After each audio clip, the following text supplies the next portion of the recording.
Queridos, se você está muito acostumado, há quase um ano, a abrir a sua Bíblia na carta aos Efésios, hoje a gente vai quebrar esse protocolo também, só hoje. A gente faz uma pausa em Efésios, mas a gente continua na cidade de Éfeso. Você vai ver.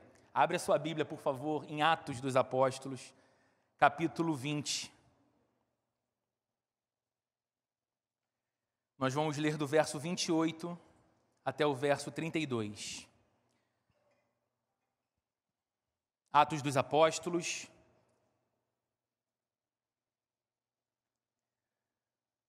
capítulo 20, do verso 28 até o verso 32. É uma data muito especial para a gente, não apenas pelo início do mês em que a gente celebra o aniversário da igreja, mas pelo que aconteceu aqui hoje, a consagração dos nossos presbíteros a esse ministério tão precioso. E a gente vai olhar para um texto que nos ensina muito o que isso significa para a igreja, o que isso significa para a vida desses homens aqui também. Vamos ler então, o texto vai ser projetado aqui nas TVs à frente também. Você que acompanha online a transmissão do culto, o texto também aparece na sua tela. Diz assim, Atos dos Apóstolos, capítulo 20, a partir do verso 28. Cuidem de vocês mesmos e de todo o rebanho sobre o qual o Espírito Santo os colocou como bispos, para pastorearem a igreja de Deus, que ele comprou com o seu próprio sangue. Sei que depois da minha partida, lobos ferozes penetrarão no meio de vocês e não pouparão o rebanho. E dentre vocês mesmos se levantarão homens que torcerão a verdade, a fim de atrair os discípulos. Por isso vigiem, lembrem-se de que durante 3 anos jamais cessei de advertir cada um de vocês disso, noite e dia, com lágrimas. Agora eu os entrego a Deus e a palavra da sua graça, que pode edificá-los e dar-lhes herança entre todos os que são santificados. Até aqui, vamos orar pedindo para que o Senhor nos fale ao coração. Obrigado, Deus, por essa manhã tão bonita. Obrigado por esses louvores tão maravilhosos. Obrigado pelo dom e talento de cada irmão e irmã da música que serviram ao Senhor hoje, servindo a essa igreja também. Obrigado, Senhor, pela vida da Adriana, da Késia, Senhor, do Diego, Anderson, Renata, Mateus. Obrigado, Senhor. Obrigado porque aqui a gente teve a oportunidade de adorar ao Senhor na beleza da Tua santidade.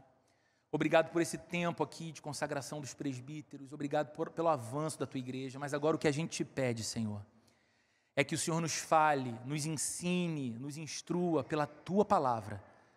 Para isso nós contamos com o auxílio do Teu Espírito Santo. Te pedimos um coração sensível e ensinável ao Senhor. Em nome de Jesus. Amém e amém. Queridos, o texto que nós lemos aqui agora, ele está inserido num contexto de muita emoção. Muita emoção. Talvez as palavras aqui lidas por nós a partir do verso 28 não deixem isso tão em evidência. Mas os versos anteriores vão mostrando que havia ali um sentimento de muita emoção por conta de uma despedida que estava acontecendo. Você sabe como despedidas podem ser difíceis. Talvez você já tenha passado por essa experiência de uma despedida dolorosa. Alguém que se ama muito, com quem você convivia constantemente, uma pessoa próxima, uma pessoa querida, de repente muda não de cidade, não de estado, mas de país.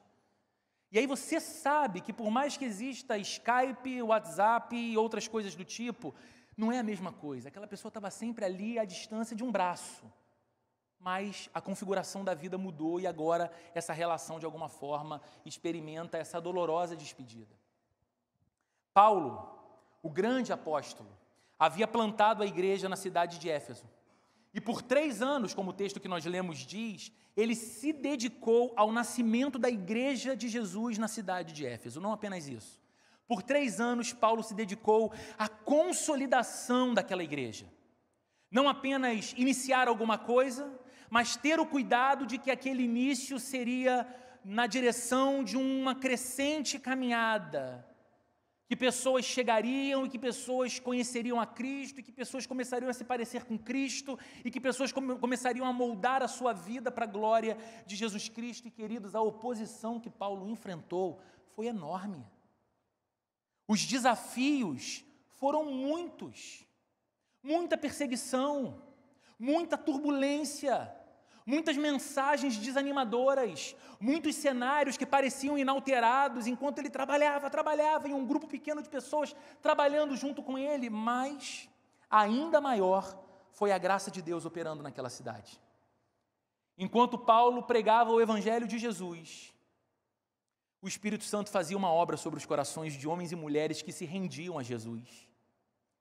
E numa cultura e num contexto de muita oposição à fé cristã, numa cultura e num contexto politeísta e idólatra, em que você deveria prestar culto a todo tipo de divindade, um grupo cada vez maior de homens e mulheres diziam: há um único Senhor, Ele se chama Jesus Cristo, e a minha vida é dedicada a Ele, não há nada que você faça contra mim que vai mudar essa minha posição de fé e de certeza. Não apenas isso, a graça de Deus começou a operar naquela cidade, de modo que as pessoas não apenas se convertiam a Cristo, mas a igreja começava a experimentar alguma maturidade. Deus começava a chamar pessoas para a liderança, para o cuidado da igreja conforme a igreja crescia, e assim Paulo preparou presbíteros. Paulo preparou homens que pudessem, juntamente com ele, ou em sua ausência, quando isso acontecesse, cuidar da igreja. Liderar a igreja, pastorear a igreja. E aqui, nesse trecho que nós lemos, nós estamos nos deparando com as últimas instruções presenciais do apóstolo Paulo para aqueles homens, os presbíteros da igreja de Éfeso. Essa conversa aqui, que começa com Paulo dizendo: cuidem de vocês mesmos, é uma palavra de Paulo aos presbíteros de Éfeso. E a situação era tão crítica que Paulo estava a caminho de Jerusalém e havia um esquema entre os judaizantes para tentar prender e matar Paulo, que Paulo não foi até Éfeso encontrar com esses presbíteros, mas ele pediu que eles fossem a uma cidade próxima, uma cidade portuária chamada Mileto. E em Mileto, instantes antes de partir num navio, Paulo tem essa conversa com esses homens. Suas últimas palavras, na frente, na presença daqueles homens. Talvez essas palavras possam nos ajudar a compreender hoje o que significa ter presbíteros na igreja local. Essas palavras nos ajudarão a entender o que representa isso. O que será que é isso? Será que então um presbítero é alguém que passou a ser destacado dos demais para um papel de protagonismo? Para um papel mais honrado? É só uma diferença de status? É só uma diferença funcional? Eu acho que esse texto nos ajuda. E são palavras também que servem para apontar o caminho que todo presbítero, de qualquer época, deve andar, incluindo os nossos queridos Jurandir, João e Anderson também. A emoção que envolveu essa conversa entre Paulo e os presbíteros de Éfeso era de tristeza. Tristeza porque o apóstolo estava se despedindo. Paulo chega ao ponto de dizer para eles o seguinte: possivelmente vocês não voltem a ver meu rosto. Talvez Paulo pensasse: bem, a gente não pode conversar no grupo do WhatsApp, o pessoal não desenvolveu isso ainda. A gente não pode fazer um meeting no Zoom, não desenvolveram esse negócio ainda. O que eu posso fazer? Bem, talvez eu escreva uma carta para vocês. Foi o que ele fez alguns anos depois. E nós estamos há quase um ano meditando nas mensagens dessa carta que ele escreveu depois a esses homens que de fato ele não voltou a ver pessoalmente. Mas para nós, hoje, o momento é de festa. A emoção é de alegria. Não é uma partida, não é uma despedida, mas nós aprendemos nesse texto qual é a importância do que aconteceu aqui hoje, qual é a importância dos presbíteros para uma igreja e qual papel eles devem desempenhar. Então eu pretendo, com a ajuda do Espírito Santo, à luz desse texto, apontar algumas dessas verdades que o texto nos apresenta sobre como deve ser percebida por nós a vocação de um presbítero e qual deve ser o papel deles numa igreja? Em primeiro lugar, à luz desse texto, nós vamos ver que o presbítero precisa ter cuidado com a sua própria vida. É de chamar a atenção que a primeira instrução que Paulo vai dar para esses homens que ele amava tanto, no momento de despedida e partida, as primeiras instruções começam com essas palavras: cuidem de vocês mesmos. Paulo dedica o seu primeiro conselho e a sua primeira orientação para esses presbíteros que ele tanto amava e eram tão importantes na cidade de Éfeso, para que eles se concentrassem no trabalho de vigiarem a si mesmos. Sabe por quê, querido? A vida do presbítero é a maior credencial do seu ministério. O exemplo fala mais do que as palavras. Aquilo que o presbítero é torna-se muito mais importante do que aquilo que o presbítero faz funcionalmente. O presbítero não é o seu título. O presbítero não é a posse que aconteceu aqui nessa cerimônia, nessa manhã. O presbítero é, antes de tudo, a vida que ele vive diante do Deus dele, a quem ele ama. No reino de Jesus, os líderes devem liderar pelo exemplo, mais do que pelas palavras, mais do que pelos talentos, mais do que pelo carisma. A gente sabe que há organizações, há setores da sociedade em que importa e basta a sua competência intelectual. Importa e basta o dom que você tem para aquele tipo de trabalho. Importa e basta a sua capacidade de comando. Mas no reino de Jesus, os líderes são os primeiros chamados ao serviço. E no reino de Jesus, os líderes, todos eles sabem que a sua liderança é chancelada pela sua vida, pelo seu exemplo, pela sua caminhada ao lado de Deus. Queridos, na verdade, todo cristão, e não só os presbíteros, todo cristão é chamado primeiro ao autocuidado, para então cuidar dos outros.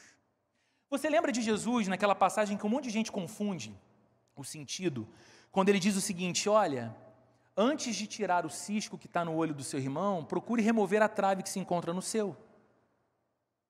E então você poderá, sim, ajudar o seu irmão a tirar o cisco do olho dele. Essa segunda parte do versículo quase ninguém lembra e quase ninguém lê. As pessoas ficam com a primeira parte.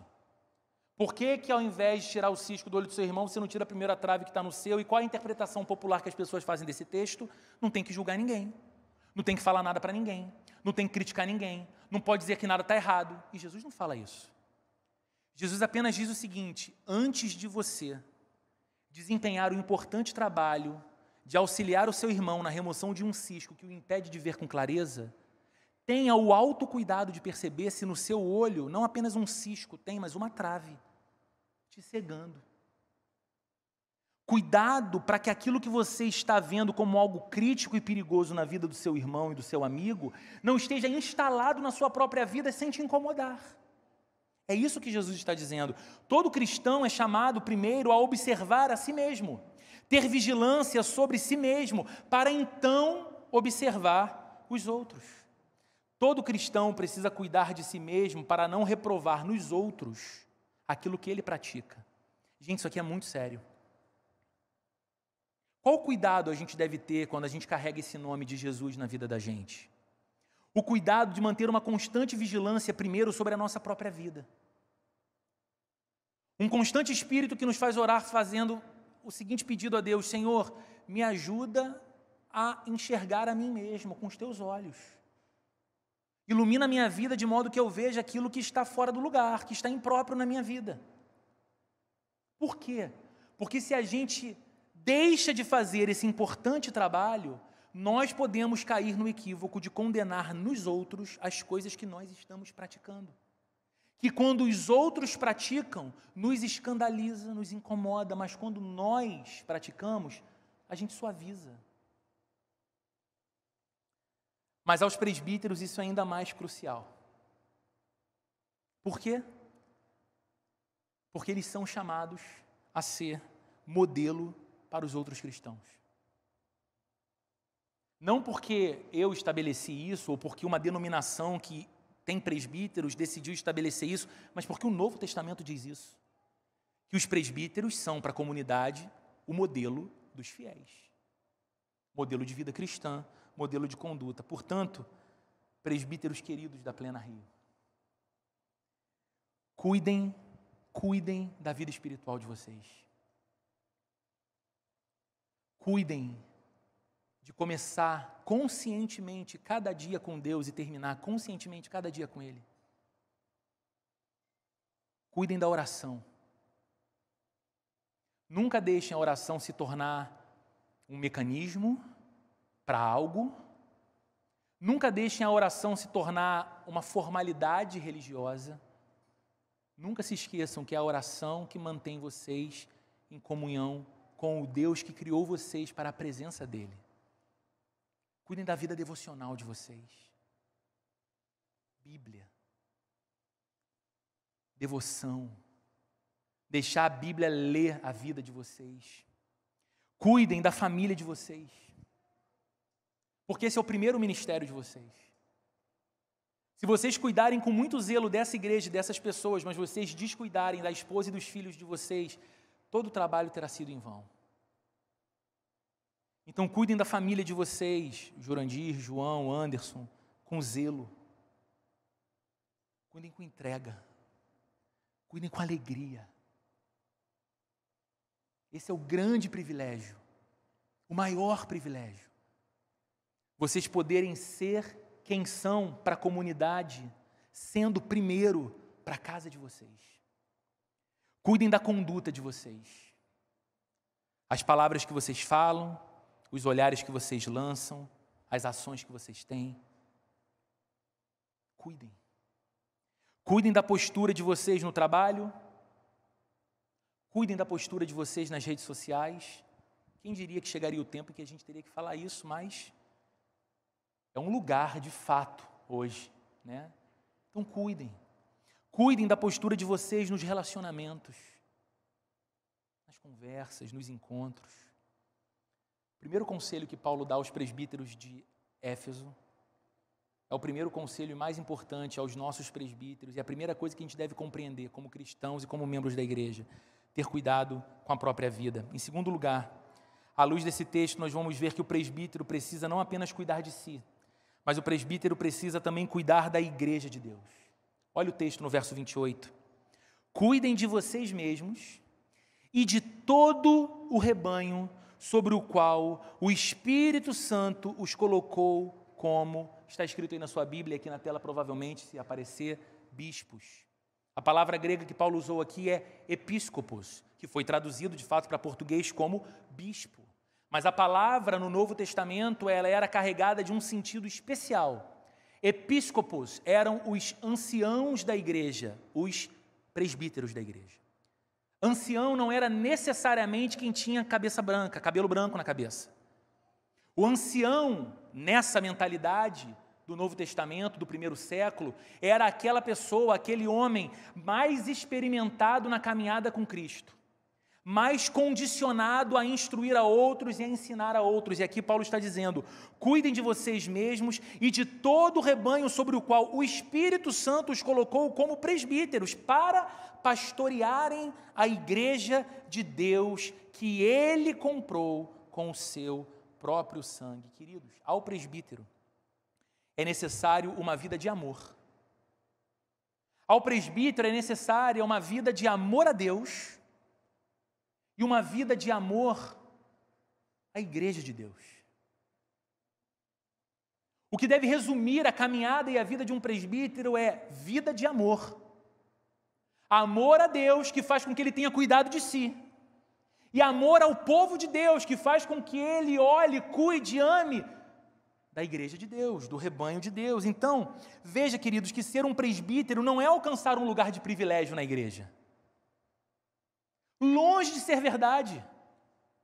Receber essa função e essa honra, porque de fato é, tornar-se um oficial da igreja, o que de fato é honroso, não é alcançar um lugar de privilégio, mas é saber que você foi designado por Deus, primeiramente, para uma plataforma de serviço e de amor. Um ministério que, embora seja reconhecido pelos homens, nós fizemos isso aqui.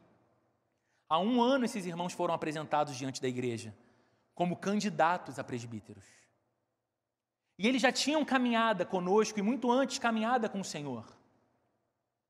E durante esse último ano eles amaram, serviram, se envolveram, cooperaram com essa igreja, com a vida de todos nós. E a gente hoje teve a alegria de reconhecer o que o Senhor está fazendo. Então esse ministério é sim reconhecido pelos homens, mas não vem dos homens, não vem de mim, não vem de vocês, ele vem do Espírito Santo, não é isso que Paulo está dizendo aqui?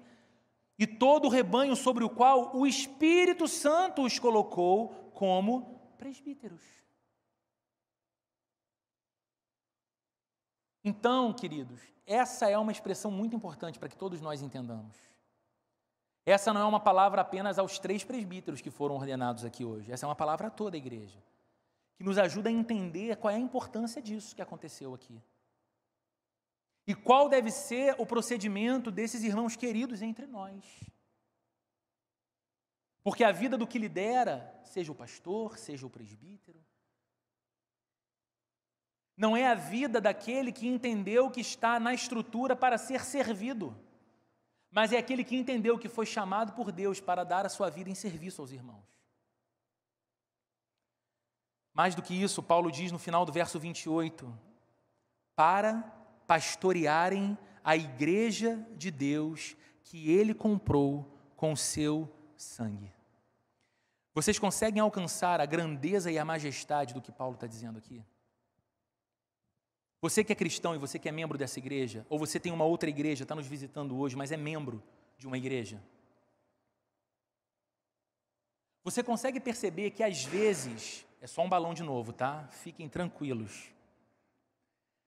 Vocês conseguem perceber que às vezes o nosso coração tem uma tendência a diminuir e até talvez banalizar a importância de ser membro de uma igreja, de ser parte de uma comunidade local, de ver o valor daquilo.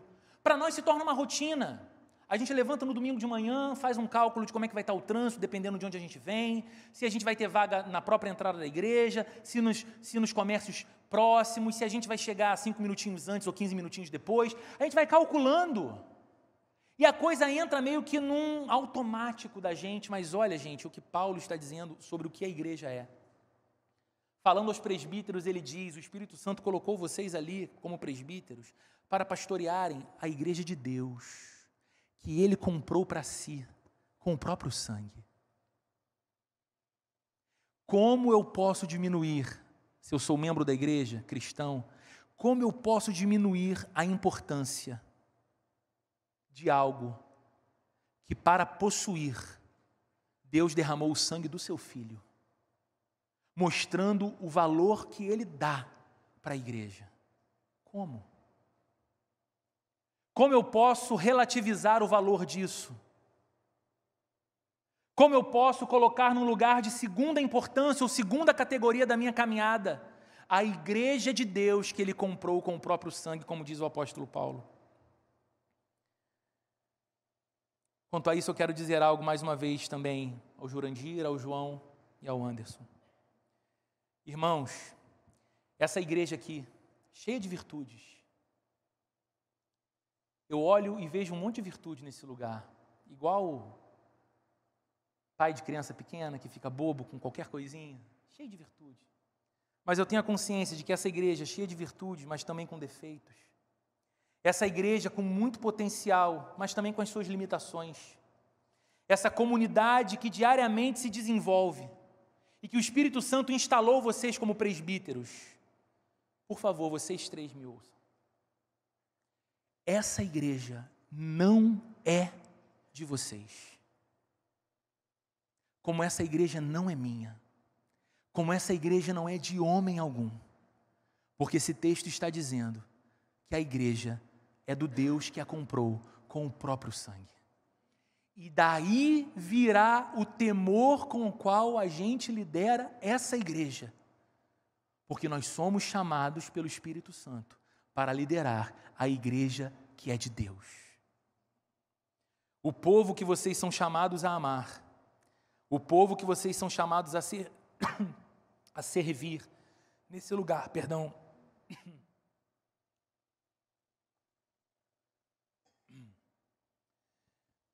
Esse povo não pertence a vocês, mas pertence àquele que derramou o próprio sangue para comprá-lo para si. Irmãos, membros da Plena Rio, vocês conseguem ver a beleza dessa verdade? Olha que bonito é o valor que Deus está dando à igreja. Ele presenteou você para ser parte de uma igreja. Terceiro e último lugar, nós veremos à luz desse texto que o presbítero deve não apenas ter cuidado de si mesmo, não apenas deve cuidar da igreja, mas o presbítero também precisa zelar pela palavra de Deus. Olha o que diz o verso 29 até a primeira parte do verso 31.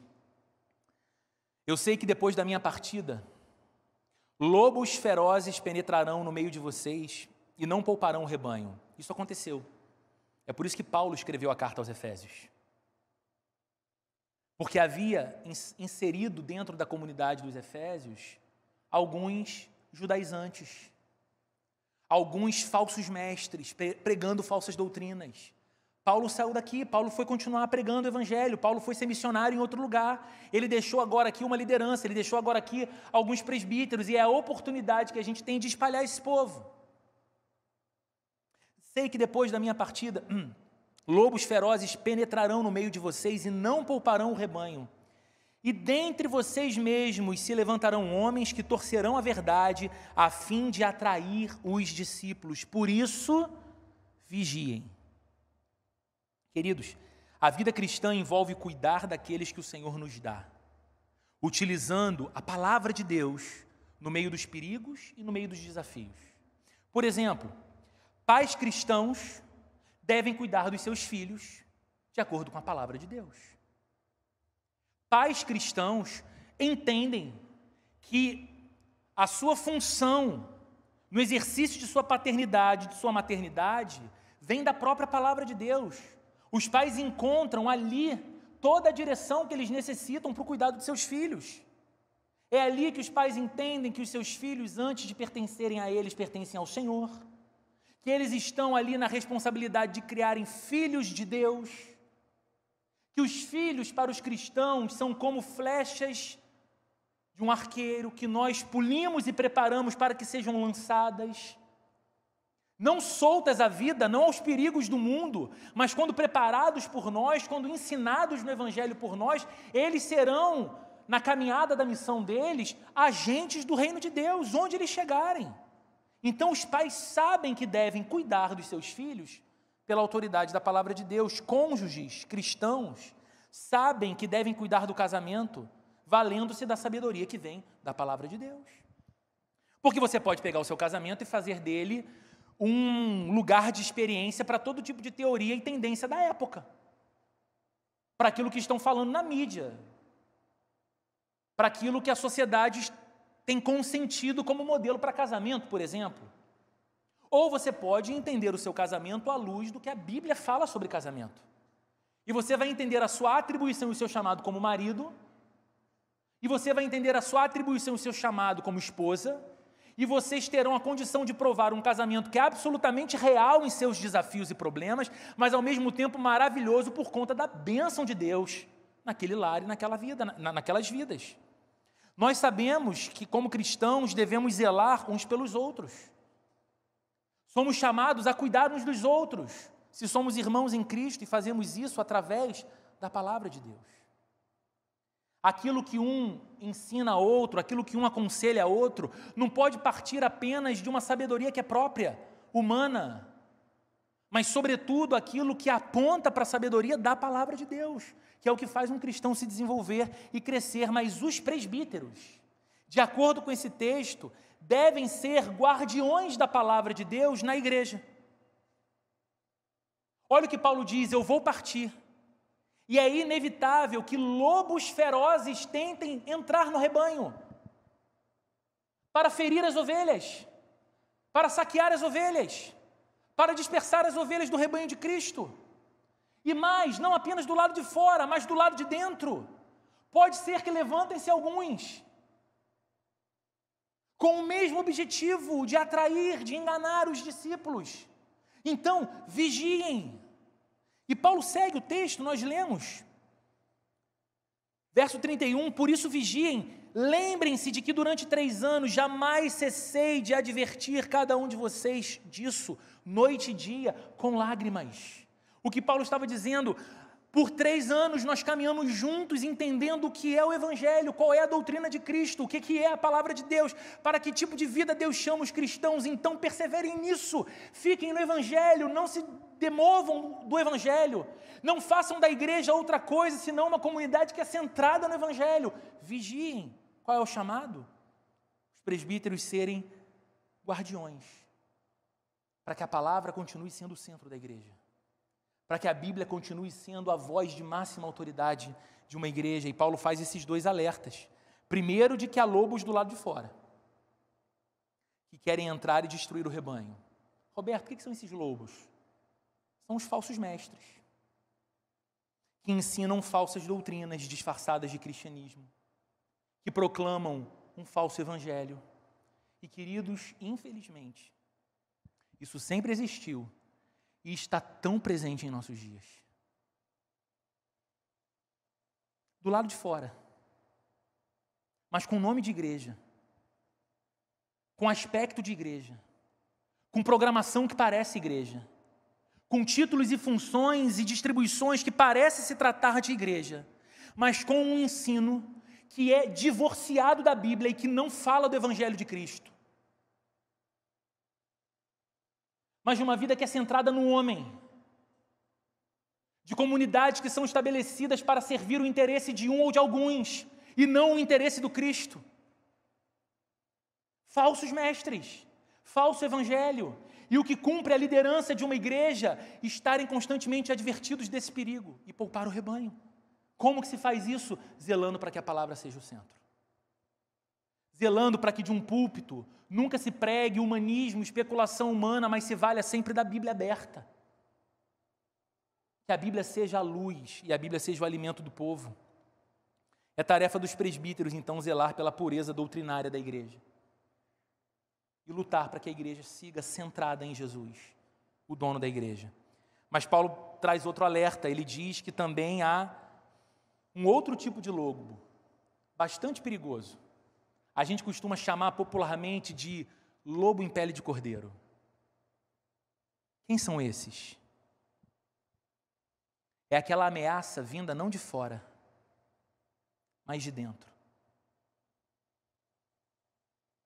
Conseguiu estar dentro do povo, ser parte do povo, inseriu-se no meio do povo, mas ele não é ovelha, ele é lobo. É o tipo que se diz cristão, mas que não passa de um instrumento do maligno para desviar as ovelhas de Jesus. É por isso que existe uma coisa fora de moda em muitos lugares, mas que a Bíblia fala tanto, sobretudo no Novo Testamento, que é a disciplina da igreja.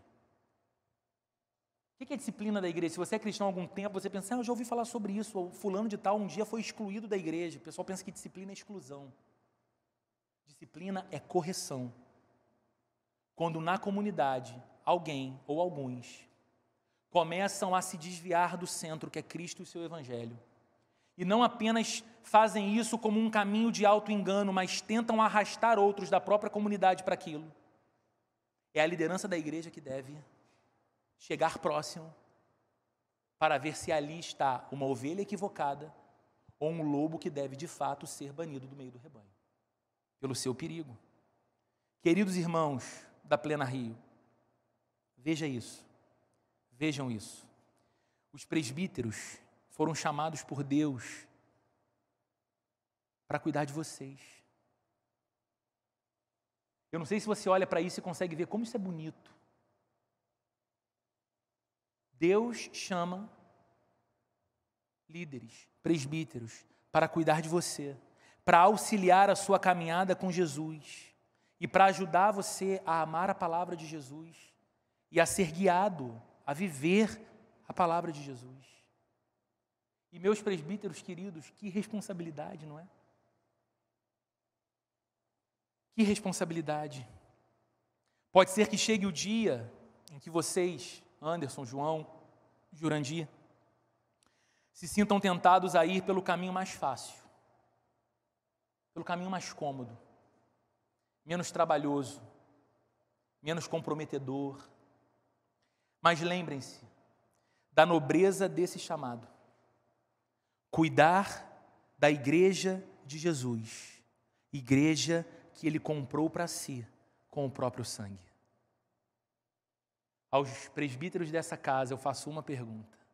Diante do que Cristo fez pela igreja, existe algo que ele possa pedir de vocês que você diga: Senhor, isso é pesado demais? Eu acho que não. Concluindo, queridos, verso 32. Agora eu os entrego a Deus e a palavra da sua graça, que pode edificá-los e dar-lhes herança entre todos os que são santificados. Irmãos, por favor, prestem atenção aqui. Nessas últimas palavras de Paulo, nós temos sim algo precioso para a vida do Jurandir, para a vida do João, para a vida do Anderson, mas também algo precioso para a vida de cada discípulo de Jesus aqui nessa manhã. Então ouça as palavras desse versículo com atenção. Olha o que Paulo está dizendo. Agora eu os entrego a Deus e a palavra da sua graça, que pode edificá-los e pode dar-lhes herança. Entregues a Deus, e eu te pergunto, em que melhores mãos você pode estar? Entregues a Deus e a palavra da graça de Deus, nós podemos crescer, porque Paulo está dizendo, ela pode edificá-los. Edificar tem a ver com esse crescimento, com esse desenvolvimento. Então, entregues às mãos de Deus e entregues a palavra da graça de Deus. Qualquer cristão pode crescer e qualquer cristão pode esperar coisas maravilhosas do futuro, porque Paulo está dizendo sobre a herança. A herança é aquilo que a gente aguarda. A herança é aquilo que está adiante. A herança é aquilo que a gente espera. Então, para cada um de nós, olha como Paulo encerra, porque após essas palavras, Paulo abraça com esses homens, se abraça com esses homens, rostos molhados, a tristeza da despedida. Ele entra num navio e ele segue para a sua missão. E ele vai ter anos e anos de missão e de ministério, de proclamação e de viagens, mas ele não volta a ver esses irmãos na cidade de Éfeso. E essas palavras de despedida são importantes não apenas àqueles homens, mas a qualquer cristão. Se estivermos entregues a Deus e à palavra de Deus, queridos, inevitavelmente vamos crescer. Igreja Plena Rio, 3 anos. Se nos entregarmos às mãos de Deus e à palavra da graça dEle, vamos experimentar de crescimento e teremos uma herança gloriosa no futuro. Gloriosa no futuro. Claro que, de certa forma, hoje foi um pouco diferente. Eu sei que você está acostumado, talvez, com um sermão um pouco diferente desse. Hoje, de certa forma, a igreja ministrou sobre a vida desses 3 homens. Mas, meus queridos irmãos, aqui também está o caminho para nós vivermos mais outros 3 anos como Igreja Plena Rio, 30 anos como Igreja Plena Rio, com relevância e com alegria. Esse é o caminho, tendo cuidado com a nossa própria vida.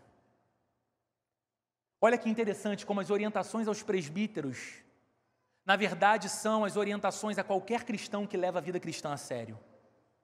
E a qualquer igreja que se pretende séria e fiel ao Senhor. Queremos um futuro cada vez melhor. Eu fecho os meus olhos e olho para o dia 3 de fevereiro de 2019 e lembro do meu coração, alegre como hoje, mas tentando projetar os dias à frente e não ver nada mais do que uma neblina. Muitos sonhos, muitas expectativas e a certeza de que Deus faria algo, mas Ele não me permitia ver a imagem toda. 3 anos depois, olhe onde nos encontramos, como nos encontramos. A gente querida da nossa comunidade, ausente hoje por motivos importantes e sérios, acompanhando a transmissão online. Deus nos tem concedido esse crescimento alegre, feliz, cheio de sentido para nós e para as nossas famílias. Mas se nós queremos mais 3, mais 30, mais 60 anos como igreja, estabelecendo e permitindo que novas gerações venham melhores do que nós, nossos filhos, nossos netos, levando o legado do Evangelho adiante enquanto o Senhor nos der força e visão para isso. Se nós queremos isso, aqui está o caminho. Primeiro, tendo cuidado com a nossa própria vida, sabendo que nós carregamos em nós, onde a gente vai, o nome da Plena Rio, mas antes, o nome de Cristo. Quando você entra lá no seu trabalho, quando você cumprimenta os seus colegas de profissão, quando você senta na hora do almoço e bate o papo conforme o assunto que eles falam, você está sentado num lugar, você está atuando num lugar como membro da Igreja Plena Rio, e mais do que isso, porque mais do que o bom nome da igreja, você está com o nome de Cristo sobre si. É por isso que cada cristão tem que ter esse autocuidado. Segundo, cuidando uns dos outros. Se queremos crescer, se queremos essa expectativa de uma herança de coisas cada vez mais maravilhosas para os dias do porvir e para o futuro, precisamos cuidar uns dos outros, encarnando a palavra de Deus em nossas relações, vivendo os nossos relacionamentos e a nossa amizade com base no testemunho da palavra de Deus. Terceiro, valorizando a igreja e servindo a igreja, lembrando que a igreja pertence àquele que derramou o próprio sangue para comprá-la.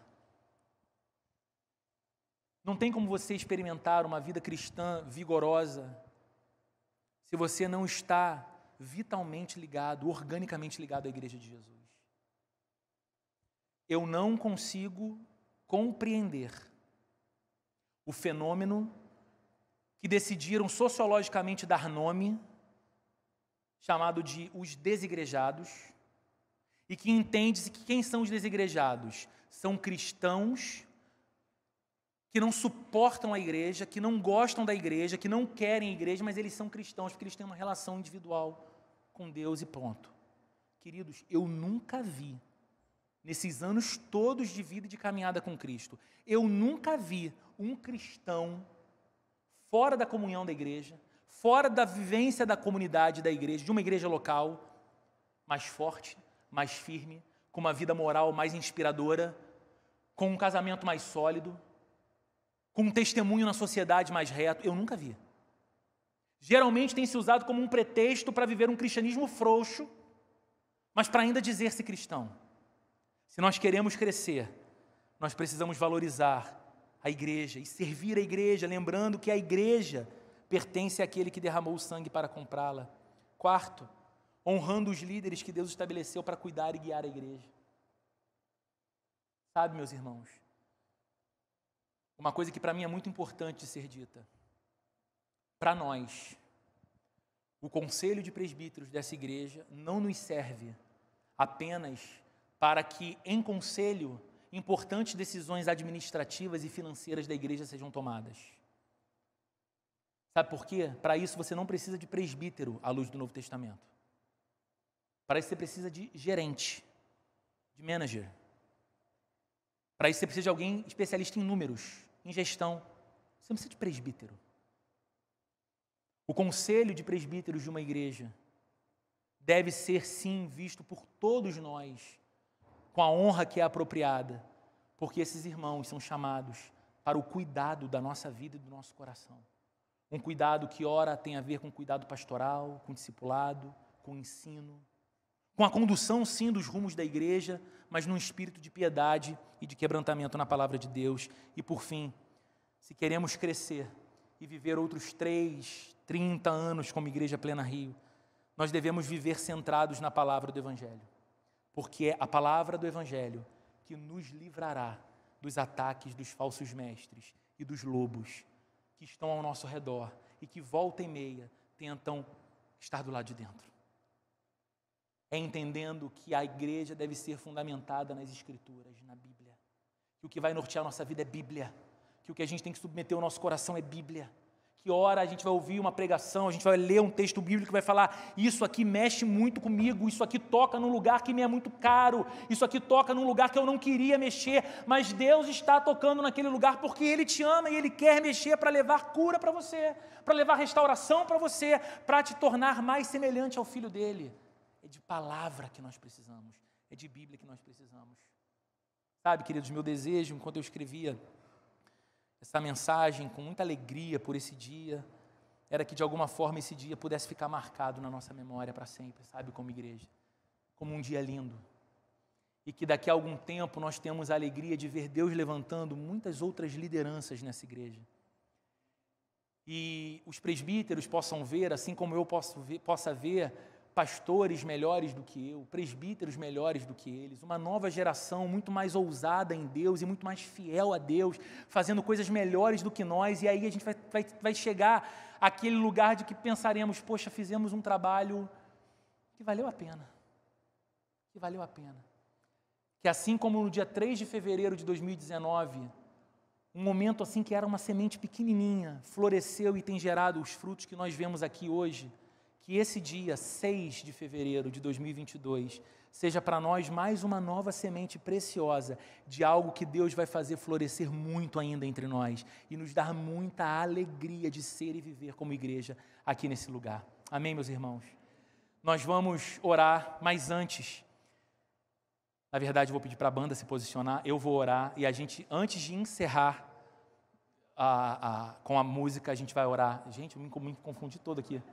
É porque eu chamei a banda e eu vi Renata com a Maria Clara ali rindo para mim com a Maria Clara no colo. Eu falei, bem, ela vai vir com a Maria Clara ou não, né? Só, vamos lá, reorganizando aqui. A banda vai se posicionar, eu vou orar e antes da gente se despedir e você poder ir ali no nosso bistrô, que está maravilhoso, como sempre. Hoje a gente tem ali, essa igreja gosta de festa, né? Você viu aí os balões estourando, né? A mesa ali com bolo, tem ali fatia de bolo para todo mundo levar para casa se quiser. Comer aqui com atenção, se quiser. Atenção, gente, olha para o chão, pelo amor de Deus, senão fica tudo pisoteado depois. Não me deixa triste, vai lá. Tá bom, gente, mas não vai embora com pressa, a gente quer ter esse tempo aqui junto com vocês ainda. Eu vou orar e depois a gente vai cantar um louvor ao nosso Deus juntos. Senhor, obrigado por esse dia. Obrigado, Deus, por essa manhã tão especial para nós. Obrigado, Senhor, porque temos a alegria de celebrar 3 anos de caminhada como igreja. E obrigado, Senhor, porque nesse tempo o Senhor tem sido tão maravilhoso, tão fiel, tão zeloso com a nossa vida. Obrigado pela alegria que transborda, Senhor. Obrigado pela graça sempre presente. Obrigado, Senhor, pelos irmãos que se aproximaram. Obrigado pelos talentos, pelos dons. Obrigado pela alegria que é estampada no rosto de toda pessoa que serve nessa igreja, Senhor. Obrigado, Senhor, porque cada manhã de domingo para a gente é tão marcante, é tão relevante para a nossa vida. E Deus, o que a gente te pede é que a gente tenha a alegria de ver a família crescendo cada vez mais e mais amados do Senhor chegando para o nosso meio, para aqui entre nós, ouvirem o Evangelho, crescerem no caminho do Senhor, serem batizados, Deus, viverem uma vida de amor a Cristo, uma vida de fidelidade a Jesus, uma vida de comprometimento uns com os outros. Como é bom, Senhor, viver assim. Obrigado pela vida dos nossos presbíteros, Senhor. Abençoa, meu Deus querido, a vida do Jurandir, abençoa a casa dele com a Lu, abençoa o Mateus e o Natan. Abençoa, Deus amado, a vida do João, Deus com a Andréia, Lucas, Maria, Benjamin. Abençoa, Senhor, a vida do Anderson e da Rê e a Maria Clara também. Deus amado, que transborde alegria no coração desses homens, que transborde compromisso no coração desses homens e que o Senhor nos dê a bênção de darmos juntos um testemunho fiel ao Senhor e que glorifica o Teu nome, através do nosso compromisso, do nosso companheirismo, da nossa amizade, do nosso relacionamento.